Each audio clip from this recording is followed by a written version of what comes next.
तो अभी आप देख सकते हैं कि यहाँ पे एक सैलरी शीट के जो नाम से है एक पूरा का पूरा एक्सेल फॉर्मेट हमने बना लिए हैं। जहाँ पे आपको दिखेगा ये जो आईडी नंबर है, नेम है, डेजिग्नेशन है, इसका बेसिक सैलरी है और उसका ये अटेंडेंस है कि उन्होंने पूरे मंथ में कितने दिन काम किए हैं। और अगर यहाँ पे देखेंगे तो इसका ओवर टाइम है। ये प्रॉपर हमने एक डेटा तैयार कर चुके हैं, ठीक है, जिनमें हमें निकालना है उनका सैलरी। मतलब ये कि उनका जो पर मंथ सैलरी है वो 30,000 है, लेकिन उन्होंने काम किया 25 दिन, तो 25 दिन का सैलरी निकलना चाहिए। उसके अलावा जो एचआरए दिया जाता है हाउस रेंटल के लिए, जो कि लोग बहुत सारे कंपनी में होते हैं, चाहे वो सरकारी हो या प्राइवेट, बहुत सारे कंपनी में क्या होता है ना कि उसको सैलरी के अलावा उसको कुछ परसेंटेज 2, 4, 5% एचआरए दिया जाता है। उसी तरीके से डीए दिया जाता है और टीए दिया जाता है ट्रेवल के लिए, ठीक है।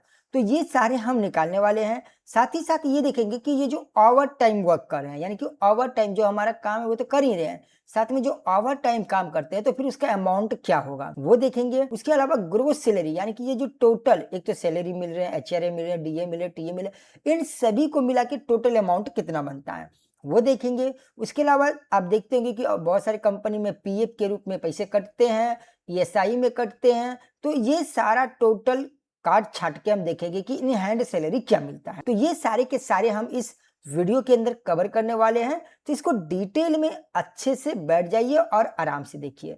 तो चलिए शुरू करते हैं इस वीडियो को और जानते हैं कि कैसे ये सभी हम निकाल सकते हैं। तो सबसे पहले हम यहाँ पे सैलरी निकालने के बारे में बात करें तो देखिए हमारा जो बेसिक सैलरी है वो 30,000 है और इन्होंने काम कितने दिन किए हैं, तो 25 दिन काम किए हैं। तो कंपनी में तो सिंपल सी बात है कि आप जितना दिन काम करेंगे उतने दिन का आपको पैसे मिलेंगे, तो आपको तो 30,000 मिलेगा नहीं। तो यहाँ पे हम वो बेसिक सैलरी कैसे निकालेंगे, तो इसके लिए जो फॉर्मूला है वो लगाना होगा इक्वल। इक्वल लगाने के बाद जो बेसिक सैलरी है इसे हम सिलेक्ट करेंगे। इसे सिलेक्ट करने के बाद हम डिवाइड करेंगे 30 से, क्योंकि सबको पता है कि एक महीने में ज्यादातर 30 दिन होते हैं, 31 दिन भी होते हैं, लेकिन एक एवरेज मान के हम 30 दिन ले लेते हैं। तो अगर हम 30 से डिवाइड करेंगे इस 30,000 को, तो हमारा एक दिन का निकल जाएगा सैलरी। तो एक दिन का निकल गया। निकालना कितने दिन का है, तो ये हमारा 25 दिन है। तो मल्टीप्लाई हम करेंगे, इस 25 को सिलेक्ट कर लेंगे। तो देख सकते हैं कि हमने 30 को ये 30,000 को जो बेसिक सैलरी है उसको हमने 30 से डिवाइड किया और मल्टीप्लाई 25 से कर दिया, इसको सिलेक्ट करके जैसे एंटर करेंगे तो देख सकते हैं कि हमारा जो 25 दिन का है वो 25,000 निकल चुका है, ठीक है। तो अब यहाँ पे देखते हैं कि एचआरए कैसे निकालेंगे। तो देखिए यहाँ पे दो तरीके हैं, कंपनी अपने अकॉर्डिंग या तो बेसिक सैलरी पे या तो सैलरी पे जैसे भी निकाल सकते हैं। तो यहाँ पे हम बेसिक सैलरी पे ही इसका एचआरए निकालेंगे, ठीक है। इनका बेसिक जो है सैलरी 30,000, इस पे हमें 5% का एचआरए निकालना है। तो कैसे निकालेंगे, कुछ नहीं करना है, यहाँ पे आएंगे, इक्वल करना है और ये 30,000 को सिलेक्ट कर लेना है, फिर मल्टीप्लाई देना है 5%, क्योंकि हमें 5% निकालना है। तो जैसे एंटर मारेंगे तो देख सकते हैं जो 30,000 का 5% है वो 1,500 निकल चुका है। तो इसी तरीके से हम यहाँ पे डीए भी निकालेंगे। इक्वल करेंगे, 30,000 को सिलेक्ट करेंगे, मल्टीप्लाई 2% और एंटर करेंगे तो देख सकते हैं ये 600 रुपये हमारा डीए निकल चुका है, ठीक है। इसके अलावा टीए होता है, यानी कि ट्रेवलिंग के लिए जो बहुत सारी कंपनी पेमेंट वगैरह करते हैं, तो वो भी हम यहाँ पे इक्वल और ये 30,000 और मल्टीप्लाई करेंगे, क्योंकि यहाँ पे 3% दिया है तो हम यहाँ पे 3% कर लेते हैं। जैसे एंटर करेंगे तो ये हमारा 900 रुपये निकल गया। तो यहाँ पे आपने देखे कि हमारा सैलरी निकल चुका है, जो हमारा बेसिक सैलरी से था वो हमारा टोटल सैलरी निकल चुका है कि कितने दिन में काम किए, फिर एचआरए निकल गया, डीए निकल गया, टीए निकल गया। अब यहाँ पे देखेंगे तो इन्होंने ओवर टाइम काम किए हैं 45 घंटे। अब ये 45 घंटे जो अगर आप इस पे हम क्लिक करते हैं, ये जो एचआरएस है ये यहाँ पे देख सकते हैं कि ये सिर्फ हमें फॉर्मूला बॉक्स में क्या दिखा रहा है, 45 दिखा रहा है, ये एचआरएस नहीं दिखा रहा है। आप सभी को पता है कि किसी भी टेक्स्ट और नंबर को मल्टीप्लाई करेंगे तो हमारा एरर आएगा, लेकिन ये एचआरएस कैसे निकाले हैं अगर आपको नहीं पता है तो इसके लिए आप कमेंट जरूर करें। तो चलिए यहाँ पे हम ओवर टाइम निकालते हैं। तो ओवर टाइम हम इसी 30,000 में निकालेंगे। तो कैसे निकालेंगे, इसके लिए इक्वल लिखेंगे, इस 30,000 को हमने यहाँ पे क्लिक किया। देखिए ये जो 30,000 ये पूरे मंथ का है। तो सबसे पहले हमें निकालना है घंटे में, तो पहले हम मंथ को निकालेंगे दिन में। तो अगर मंथ को दिन में निकालना तो किसने से डिवाइड करेंगे, 30 से डिवाइड करेंगे। हमने 30 से जो डिवाइड किया तो ये मेरा एक दिन का निकल गया, लेकिन हमें घंटे में निकालना है। तो एक दिन में कितने घंटे काम करते हैं, तो ज्यादातर कंपनी में 8 घंटे काम होते हैं।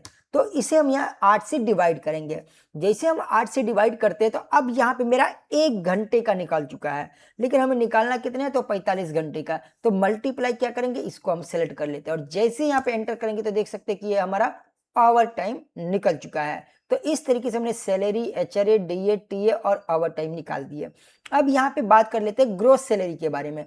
ग्रोस सैलरी का मतलब हो गया कि ये जो सैलरी मिला है, इसको जो अमाउंट मिला है, एचआरए मिला है, डीए मिला है, टीए मिला है और ये जो ओवर टाइम है, इन सभी को मिला के जो सैलरी टोटल अमाउंट आते हैं उसे बोलते हैं ग्रोस सैलरी। ठीक है, टोटल अमाउंट जो भी इधर उधर से आते हैं, एक्स्ट्रा इनकम इधर उधर से जो भी इनकम आते हैं सब मिला के होता है ग्रोस सैलरी। तो इसे करने के लिए क्या करेंगे, इक्वल, पहले हम 25,000 को सिलेक्ट करेंगे, अब यहाँ से प्लस का साइन सिलेक्ट करेंगे, 1500 को सिलेक्ट करेंगे, फिर प्लस का साइन, 600 का फिर प्लस का साइन, 900 का फिर प्लस का साइन।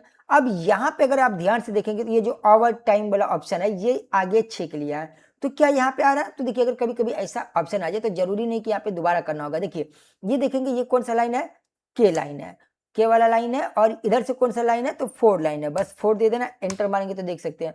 तो यहाँ पे हमारा ग्रोस सैलरी निकल चुका है। अब हमें यहाँ पे पीएफ निकालना है, तो इसी 30,000 में से हमें पीएफ निकालना है। तो क्या करेंगे, इक्वल टू करेंगे, इस 30,000 को सिलेक्ट कर लेंगे, फिर मल्टीप्लाई करेंगे 2%। ओके, और जैसे एंटर करेंगे तो ये देख सकते हैं 600 हमारा पीएफ का निकल चुका है। तो फिर हम यहाँ पे ईएसआई निकाल लेते हैं, इक्वल टू करेंगे, 30,000 को सिलेक्ट करेंगे, मल्टीप्लाई करेंगे 0.75% और एंटर करेंगे तो देख सकते हैं 225 रुपये इस 30,000 का निकल चुका है।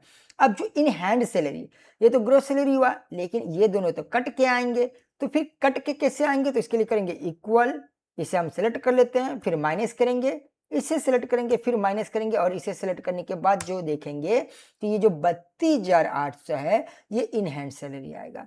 तो इस तरीके से आप इजीली सैलरी शीट में इस तरीके का अगर कोई ऑप्शन आता है तो आप इस तरीके के जो काम है ऐसे कर सकते हैं। बहुत ही आसान है ये निकालना।